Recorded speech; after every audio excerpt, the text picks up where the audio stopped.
ओम श्री गणेशाय नमः। नमस्कार मित्रों, स्वागत है आपका अपने चैनल गुरुवाणी में।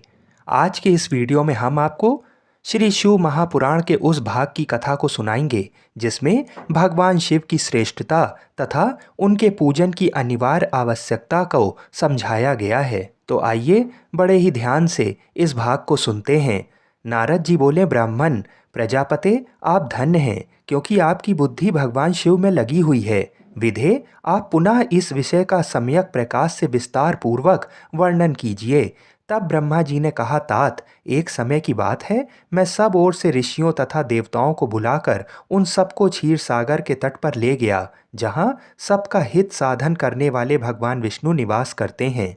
वहाँ देवताओं के पूछने पर भगवान विष्णु ने सबके लिए शिव पूजन की श्रेष्ठता बतलाकर ये कहा कि एक मुहूर्त या एक क्षण भी जो शिव का पूजन नहीं किया जाता वही हानि है, वही महान छिद्र है, वही अंधापन है और वही मूर्खता है।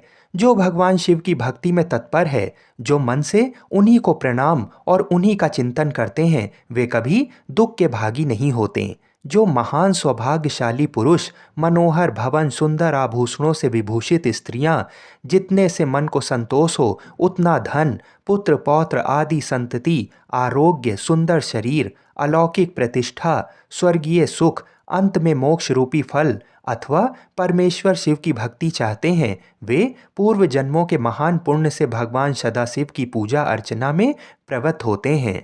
जो पुरुष नित्य भक्ति परायण हो शिवलिंग की पूजा करता है, उसको सफल सिद्धि प्राप्त होती है तथा वह पापों के चक्कर में नहीं पड़ता। भगवान के इस प्रकार उपदेश देने पर देवताओं ने उन श्री हरि को प्रणाम किया और मनुष्यों की समस्त कामनाओं की पूर्ति के लिए उनसे शिवलिंग देने के लिए प्रार्थना की। मुनि श्रेष्ठ उस प्रार्थना को सुनकर जीवों के उद्धार में तत्पर रहने वाले भगवान विष्णु ने विश्वकर्मा को बुलाकर कहा, विश्वकर्मन, तुम मेरी आज्ञा से संपूर्ण देवताओं को सुंदर शिवलिंग का निर्माण करके दो। तब विश्वकर्मा ने मेरी और श्री हरि की आज्ञा के अनुसार उन देवताओं को उनके अधिकार के अनुसार शिवलिंग बनाकर दिए। मुनि श्रेष्ठ नारद, किस देवता को कौन सा शिवलिंग प्राप्त हुआ, इसका वर्णन आज मैं कर रहा हूँ, उसे सुनो। इंद्र पद्मराग मणि के बने हुए शिवलिंग की और कुबेर सुवर्णमय लिंग की पूजा करते हैं। धर्म पीत मणिमय पुखराज के बने हुए लिंग की तथा वरुण श्याम वर्ण के शिवलिंग की पूजा करते हैं। भगवान विष्णु इंद्र नीलमय तथा ब्रह्मा हेममय लिंग की पूजा करते हैं। मुने विश्ववे देवगण चांदी के शिवलिंग की, वसुगण पीतल के बने हुए लिंग की तथा दोनों अश्वनी कुमार पार्थिव लिंग की पूजा करते हैं।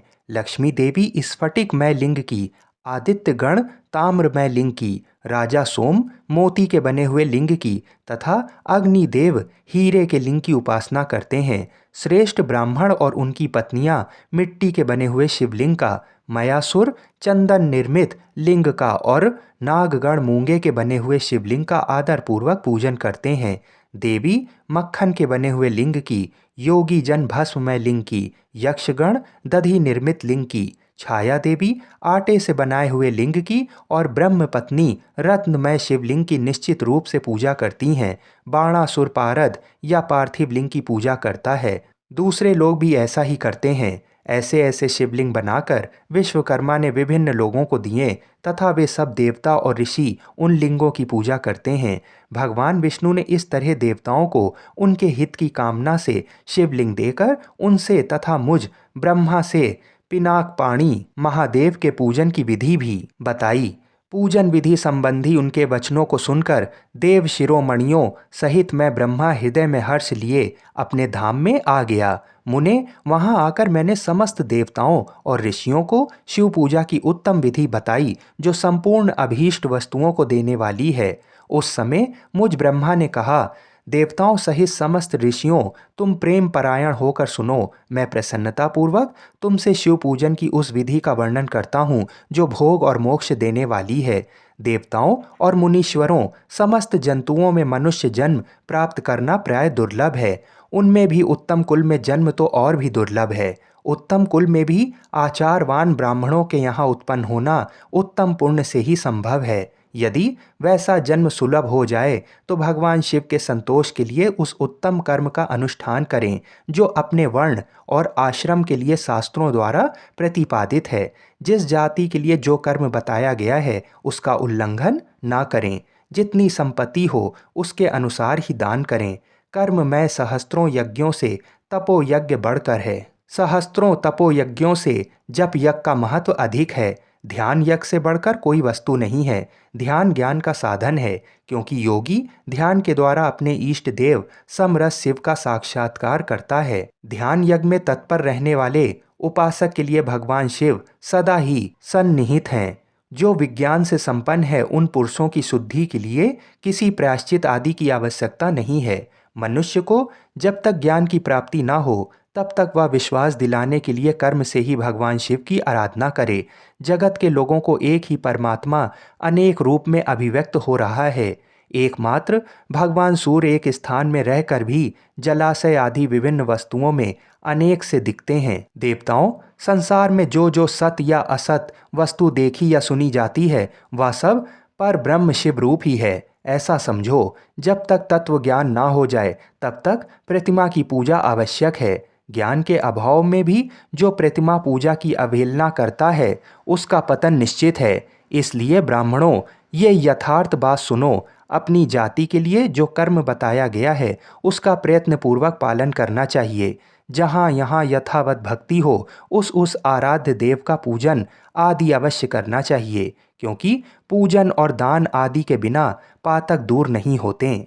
जैसे मैले कपड़ों में रंग बहुत अच्छा नहीं चढ़ता, किंतु जब उसको धोकर स्वच्छ कर लिया जाता है तब उस पर सब रंग अच्छी तरह चढ़ते हैं। उसी प्रकार देवताओं की भली भांति पूजा से जब त्रिविध शरीर पूर्णतया निर्मल हो जाता है तभी उस पर ज्ञान का रंग चढ़ता है और तभी विज्ञान का प्राकट्य होता है। जब विज्ञान हो जाता है तब भेदभाव की निवृत्ति हो जाती है। भेद की संपूर्णतया निवृत्ति हो जाने पर द्वंद्व दुख दूर हो जाते हैं और द्वंद्व दुख से रहित पुरुष शिव रूप हो जाता है।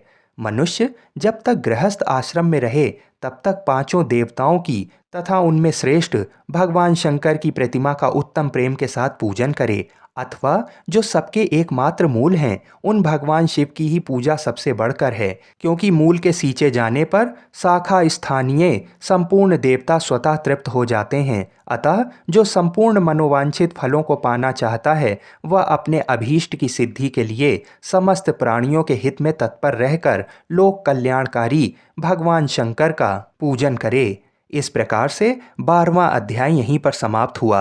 आगे की कथाओं को सुनने के लिए हमारे चैनल को अवश्य सब्सक्राइब करें। हर हर महादेव।